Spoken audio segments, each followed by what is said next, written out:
വിസ്മയിലേക്ക് പോകണം എന്നുള്ളത് എൻ്റെ ഒരു വലിയൊരു ആഗ്രഹമായിരുന്നു. അതിന്ന് നടന്നു കിട്ടി.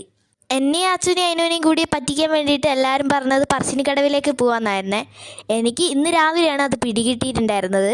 പിന്നെ നമ്മൾ 2 കാറിലായിട്ടാണ് അങ്ങോട്ടേക്ക് പോയിട്ടുണ്ടായിരുന്നത്. പിന്നെ പറശ്ശിനിക്കടവിൻ്റെ അടുത്തെത്തിയപ്പോൾ അച്ഛൻ പറഞ്ഞു, പറശ്ശിനിക്കടവിലേക്ക് പോകണോ, നമുക്ക് വിസ്മയിലേക്ക് പോയാൽ പോരെ എന്നാണ് പറഞ്ഞത്. പിന്നീട് അവിടെ എത്തിയിട്ട് നോക്കുമ്പോൾ അച്ഛനോട് ഞാൻ ചോദിച്ചു, നിനക്കിത് നേരത്തെ അറിയാമെന്ന് പറഞ്ഞു. എനിക്ക് നേരത്തെ അറിയാമെന്ന്, വിസ്മയിലേക്ക് എന്നാ പോകുന്നതെന്ന്. പിന്നെ അവിടുന്ന് ടിക്കറ്റ് എടുക്കാൻ വേണ്ടിയിട്ട് കുറേ സമയം തന്നെ പോയിട്ടുണ്ടായിരുന്നു. ഇതാണ് നിവ്യ. പിന്നെന്താ, നമ്മൾ അതിൻ്റെ ഉള്ളിലേക്ക് കയറി. അത്യാവശ്യത്തിന് നല്ല തിരക്കുണ്ടായിരുന്നു.